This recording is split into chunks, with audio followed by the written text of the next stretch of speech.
Chine et Japon. La Chine possède la culture la plus ancienne du monde. C'est également le seul grand pays au monde à n'avoir jamais été sous domination européenne. Pendant 2000 ans, après son unification en 221 avant JC, l'Empire chinois n'est entré en contact avec aucune civilisation qui pourrait lui être comparable. La Chine ne s'intéressait pas au monde extérieur. Il était considéré comme inconcevable que les barbares venus d'au-delà de ses frontières aient quelque chose d'important à offrir.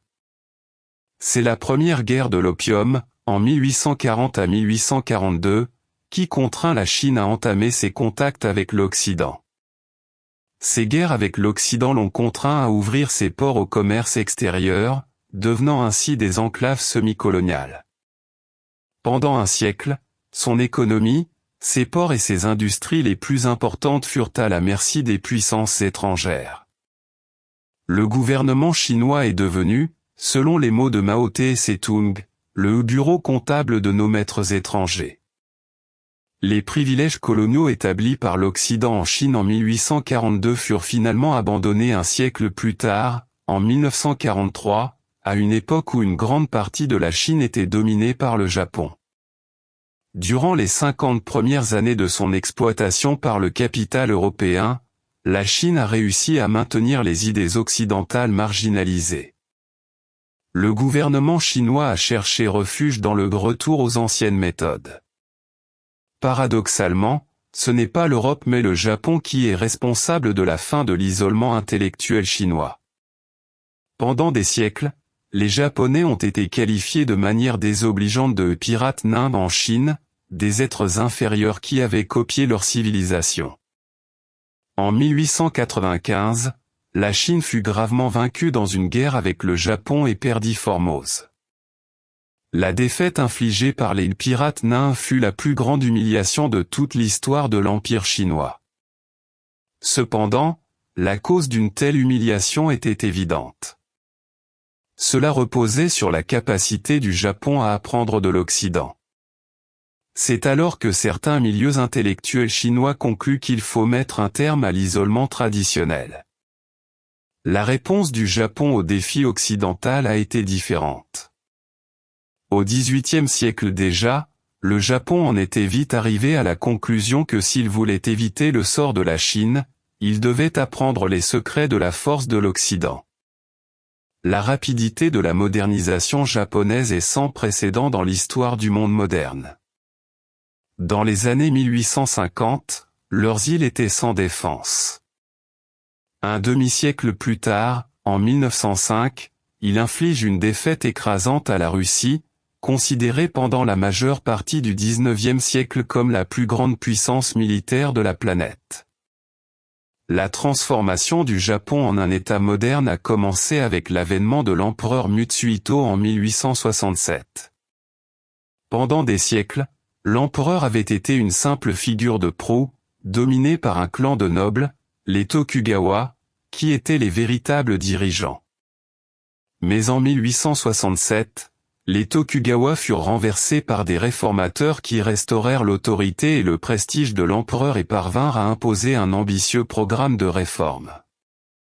Mutsuhito a donné à son règne le nom de Meiji, ou gouvernement éclairé. À sa mort en 1912, le Japon possédait une grande armée, une flotte moderne et les bases d'une économie industrielle. Il avait conquis Formose et la Corée, parvenant à s'établir en Mandchourie, d'où, dans les années 1930, il entamerait la conquête de la Chine.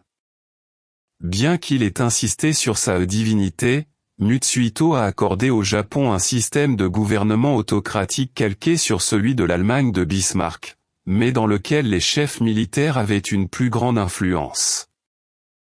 Au début de la Première Guerre mondiale, les concurrents du Japon furent contraints d'abandonner la lutte d'influence en Chine pour se concentrer sur l'Europe. Le Japon profite de la situation pour s'emparer de la base allemande de Kiaotsue, en Chine continentale, et prendre possession de toutes les îles allemandes au nord du Pacifique.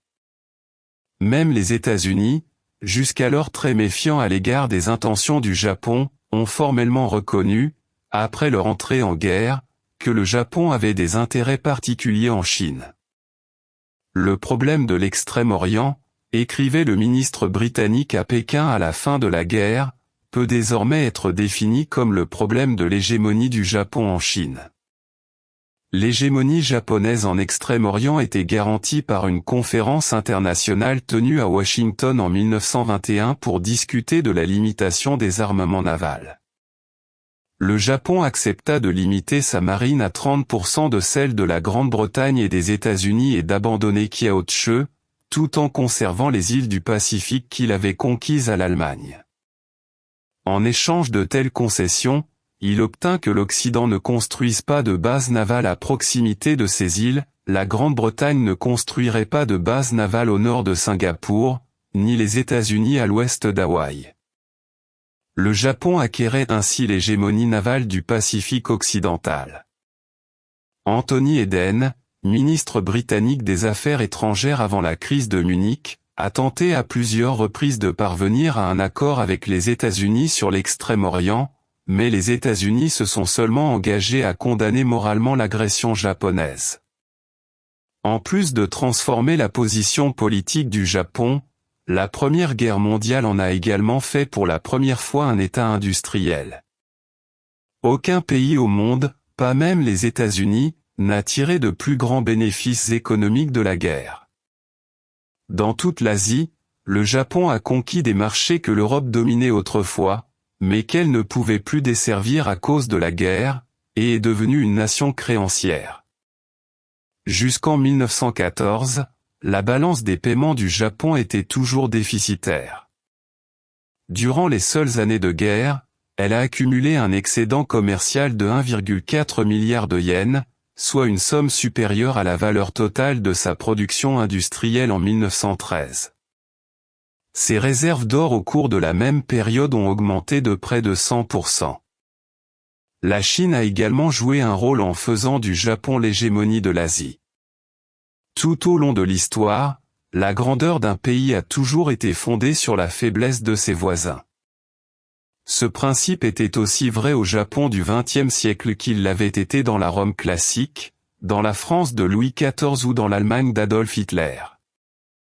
La base de la puissance japonaise résidait moins dans sa propre force que dans la faiblesse de la Chine. La Chine était 12 fois plus grande que le Japon en superficie, même après les conquêtes de l'ère Meiji, sa population était 8 fois plus nombreuse et ses ressources naturelles étaient de loin supérieures.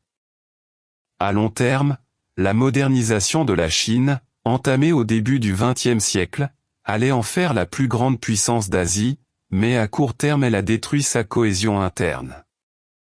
Pendant ce temps, le Japon dominait l'Asie. Chef militaire chinois. Chacune des dynasties qui ont gouverné la Chine au cours des 2000 années précédentes avait affirmé que leur trône provenait du commandement du ciel. Chaque fois qu'une dynastie était renversée, sa disparition était interprétée par le peuple chinois comme le signe que le ciel lui avait retiré son règne.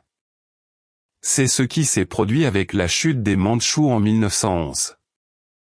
Mais avec elle, le modèle dynastique traditionnel a été interrompu. Ce n'est pas une nouvelle dynastie qui leur a succédé, mais une république inspirée par les idéaux étrangers de la démocratie.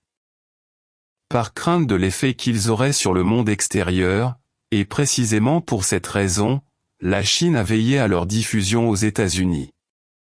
La pression de l'opinion mondiale contraint le Japon à modifier ses exigences les plus extrêmes, mais la Chine est contrainte de renoncer au port de Kyaotche et aux privilèges dont jouissait auparavant l'Allemagne, ainsi que de reconnaître la présence japonaise en Mandchourie. En août 1917, le gouvernement de Pékin céda aux pressions américaines pour entrer en guerre aux côtés des Alliés. De l'avis des États-Unis, la Chine pourrait ainsi assister à la conférence de paix et dénoncer les pressions japonaises. Les délégations chinoises partent pour Paris à la fin de la guerre, convaincus que le principe d'autodétermination proclamé par les Alliés en Europe s'appliquerait également en Chine. Ce que la Chine ne savait pas, c'est que la Grande-Bretagne et la France s'étaient déjà engagées, par le biais de traités secrets, à soutenir le Japon. Le traité de Versailles ignore les revendications chinoises et reconnaît formellement le transfert au Japon de l'ancienne base allemande de Kiaotsue. L'ambassadeur des États-Unis à Pékin a écrit « Aucun autre pays n'était probablement aussi désireux que la Chine que le leadership américain s'exprime définitivement à Paris. » Les Chinois faisaient confiance aux États-Unis, ils faisaient confiance aux fréquentes déclarations de principe faites par le président Wilson, dont les paroles parvenaient jusqu'aux coins les plus reculés de la Chine. Le traitement réservé à la Chine par ses alliés a transformé le nationalisme chinois en un mouvement de masse. Ses dirigeants étaient les dirigeants universitaires. Le 4 mai 1919, des manifestants participant à une marche de protestation contre la conférence de paix de Paris, organisée par des étudiants de l'université de Pékin, incendièrent la maison de Tsao Julin, qui avait négocié la réponse chinoise aux 21 demandes, et battirent Chiang Tsung-Siang, l'ancien ministre chinois à Tokyo, qui réussit à sauver sa vie grâce à l'arrivée des troupes. Le mouvement du 4 mai, comme on l'a appelé, s'est étendu à la plupart des villes et villages et a mobilisé 20 millions de personnes dans une série de grèves, de manifestations et de boycotts de produits japonais. En réponse aux pressions du mouvement, les délégués chinois à la conférence de paix de Paris ont refusé de signer le traité de Versailles, qui n'avait plus la signature des trois plus grandes nations indépendantes du monde, la Chine, la Russie et les États-Unis. L'un des dirigeants du mouvement, au Hunan, était le jeune Mao Tse-tung, alors ardent nationaliste. Dans son pamphlet intitulé La Grande Union des masses populaires, écrit en juillet 1919, il affirmait « Nous, les jeunes, vivons au XXe siècle, mais les dirigeants chinois nous obligent encore à respecter les vieilles traditions. Le pays est sur le point de périr, et pourtant ils mettent des pancartes nous interdisant d'aimer notre pays. » En Chine, la protestation étudiante était aussi ancienne que l'Empire lui-même. Au 1er siècle avant J.C., quelques 30 000 étudiants de l'école impériale se sont rassemblés pour protester contre le licenciement d'un fonctionnaire impérial. Lors de plusieurs crises au cours des 2 millénaires suivants, les étudiants des écoles et des universités ont revendiqué le droit d'agir en tant que porte-parole de l'opinion publique chinoise. Les publications du mouvement du 4 mai permettent aux étudiants chinois, en 1919, de retrouver leur rôle. Jusqu'à la Première Guerre mondiale, les intellectuels chinois n'étaient pas liés aux théories marxistes.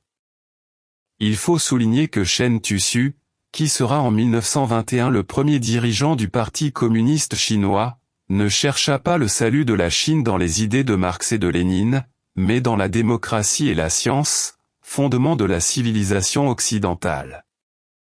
Cependant, l'échec politique de Versailles a produit en Chine, comme chez la plupart des intellectuels chinois, une profonde désillusion à l'égard de l'Occident. Aucun soleil ne se lève à l'ouest de la Chine, a déclaré Chen. Moins d'un mois après le traité de Versailles, la Russie bolchevique renonça à toutes les impositions tsaristes contre la Chine et restitua les territoires conquis. Le contraste entre le comportement de la Russie et celui des puissances occidentales était frappant. Sun Yat-sen, qui était un fervent occidentaliste, a abandonné Wilson pour Lénine.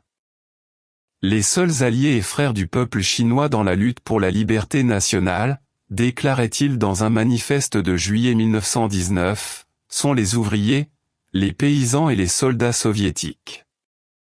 Sun Yat-sen et les républicains de Canton, aujourd'hui appelés Kuomintang ou Parti nationaliste, ont été ignorés par les puissances occidentales, qui attendaient l'émergence d'un chef militaire suffisamment fort pour imposer une dictature. Au lieu de cela, les communistes russes ont offert à Sun Yat-sen et à ses partisans solidarité et soutien. En janvier 1922, les délégués du Kuomintang assistèrent à un congrès des travailleurs d'Extrême-Orient à Moscou.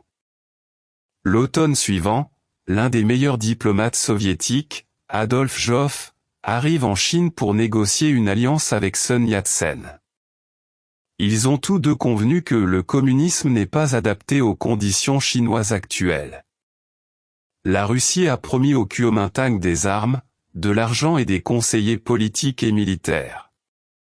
Les conseillers politiques, inspirés par les principes du centralisme démocratique, ont fait du Kuomintang une organisation politique efficace. Les conseillers militaires fondèrent l'académie militaire de Whampoa qui, en quelques années, dota le gouvernement du canton, auparavant à la merci des seigneurs de guerre locaux, d'une armée puissante. Le premier directeur de l'académie fut le jeune et ambitieux général nationaliste Chiang Kai-shek. L'alliance avec la Russie accroît l'influence du jeune parti communiste. Pendant plusieurs années, certains communistes ont occupé des postes importants dans l'administration. Mao Tse-tung dirigeait le département de propagande du comité central du Kuomintang. Zhu Enlai, plus tard Premier ministre de la République populaire de Chine, était le principal conseiller politique de l'Académie militaire de Whampoa. En 1925, sur son lit de mort, Sun Yat-sen écrivit sa dernière lettre au comité central du Parti communiste russe. Il y plaçait ses espoirs dans l'alliance d'une Chine libre et forte avec l'Union soviétique dans la grande lutte pour l'émancipation des peuples opprimés du monde. Avant sa mort, Sun Yat-sen rêvait que les armées du Kuomintang avanceraient vers le nord depuis Canton et placeraient la Chine sous contrôle nationaliste. En juillet 1926, l'armée du Nord, sous le commandement du général Chiang Kai-shek, quitta Canton dans le but de transformer ses rêves en réalité. Moins de 2 ans plus tard, en juin 1928, les forces de Chiang Kai-shek entrèrent dans la capitale rivale, Pékin. Le mois suivant, il mena ses troupes vers le monastère de Green Cloud, où le corps de Sun Yat-sen attendait d'être enterré depuis 3 ans. Devant le cadavre du dirigeant, Chiang Kai-shek déclara solennellement que l'unité de la Chine avait été restaurée. Toutefois, cette unité n'était que nominale, car même si elle avait obtenu le soutien de nombreux chefs militaires locaux, ceux-ci n'étaient pas sous son contrôle. Le gouvernement nationaliste n'a jamais réussi à se libérer de sa dépendance. Chiang Kai-shek n'était pas un admirateur de l'Occident, mais il n'était pas non plus un admirateur de la Russie soviétique. Il revient d'une visite à Moscou en 1923, particulièrement convaincu que ce que les Russes appellent l'internationalisme des révolutions mondiales n'est rien d'autre que de l'impérialisme, mais il s'exprime publiquement différemment. Si la Russie est de la révolution chinoise, cela signifie-t-elle que le communisme doit être implanté en Chine? En privé, je soupçonnais le contraire. Les Russes, bien que méfiants à l'égard des intentions de Chiang, croyaient que les communistes chinois coopéreraient avec lui jusqu'à ce qu'il soit assez fort pour le renverser. Chiang Kai-shek décida alors que l'expédition du Nord non seulement unifierait la Chine, mais qu'elle devait détruire le communisme. En avril 1927, un soulèvement communiste lui donne un prétexte pour occuper Shanghai et il entame une persécution systématique des communistes, jusqu'alors ses collaborateurs. Le mouvement de purification, comme la tentative d'extermination du Parti communiste chinois était défini par euphémisme, s'est rapidement étendu à d'autres régions du pays contrôlées par les forces nationalistes. Au cours des années qui ont suivi la Première Guerre mondiale, l'Asie a commencé à se transformer lentement mais de manière irréversible. Le Japon, qui avait entamé sa modernisation bien avant les autres puissances de la région, n'était plus un pays en développement, c'était une puissance qui cherchait sa place dans l'équilibre mondial. Son intervention dans la guerre russe et l'envoi de troupes en Sibérie montrent qu'il ne se contente plus d'observer. Le Japon a agi, pris position et testé ses capacités militaires hors de ses frontières. Bien qu'au fil des années il ait essayé de faire preuve d'une certaine modération, en réduisant partiellement son armée et en participant à des accords internationaux, cette stabilité était fragile et superficielle. La démocratie japonaise, bien qu'existante, manquait de solidité. Les gouvernements étaient faibles et l'influence de l'armée grandissait silencieusement, sans qu'il soit nécessaire de s'imposer directement, occupant simplement un espace que la politique ne pouvait contrôler. Puis vint le coup final, la crise économique mondiale. L'effondrement du commerce international a directement affecté le Japon, en particulier son principal produit d'exportation, la soie, dont le prix a chuté, provoquant un impact dévastateur sur l'économie du pays et sur la vie de millions de personnes. Le mécontentement s'est accru, l'incertitude s'est accrue et, dans ce vide, l'armée a commencé à se consolider comme seule structure capable d'offrir une issue. Beaucoup de ces officiers n'appartenaient plus à l'élite traditionnelle, c'étaient des hommes d'origine modeste formés dans un contexte de crise, avec une mentalité différente, plus directe et plus radicale. Pour eux, la solution n'était pas à l'intérieur du pays, mais à l'extérieur. L'expansion est devenue une nécessité non seulement stratégique, mais aussi économique et psychologique. En 1931, cette vision est devenue une action. L'incident mandchou marque un tournant. Une explosion sur une ligne ferroviaire sous contrôle japonais a servi de prétexte, d'excuse suffisante pour lancer une opération militaire déjà préparée. Les troupes avancèrent rapidement, sans rencontrer de résistance organisée, occupant le territoire en quelques semaines. Le gouvernement japonais, surpris par la rapidité des événements, tente d'intervenir, mais le contrôle n'est plus entre ses mains. L'armée a agi seule. En peu de temps, la région fut complètement transformée en un nouvel État, le Manchukuo, une entité apparemment indépendante mais en réalité contrôlée par le Japon, sous une structure politique destinée à légitimer sa présence. La communauté internationale a réagi, mais sans force. La Société des Nations a condamné cette action, mais n'a imposé aucune véritable conséquence. Il n'y a eu aucune intervention ni pression efficace. Le Japon a interprété cette réponse comme un signe, une confirmation qu'il pouvait avancer sans opposition directe, et a décidé de quitter l'organisation, rompant définitivement avec le système international établi après la Première Guerre mondiale. L'équilibre mondial s'effondre à nouveau lentement, silencieusement, mais avec de profondes conséquences. En Chine, la situation était encore plus complexe. Le pays reste fragmenté, divisé entre différentes forces politiques et affaibli par des conflits internes. Dans ce contexte, émerge une figure qui façonnera l'avenir du pays, Mao Tse-tung. Leur leadership n'est pas venu des villes ou des élites, mais des campagnes, des zones rurales où la population vivait dans des conditions extrêmes et où le contrôle du gouvernement était limité. Contrairement à d'autres dirigeants, Mao comprenait que la force de la Chine ne résidait pas dans ses institutions, mais dans son peuple, dans les paysans, dans ceux qui n'avaient pas de pouvoir mais avaient le nombre et la résistance. Sa stratégie rompt avec les modèles traditionnels. Il ne recherchait pas d'affrontement direct et n'avait pas non plus l'intention de conquérir des villes immédiatement. Son approche était différente, construire par le bas, résister, s'user et avancer petit à petit. C'était une guerre différente, une guerre prolongée basée sur la patience, la connaissance du terrain et la capacité d'adaptation. Tandis que le Japon progressait de l'extérieur, la Chine se réorganisait de l'intérieur et le conflit entre les deux mouvements devenait inévitable. L'Asie n'est plus une étape secondaire.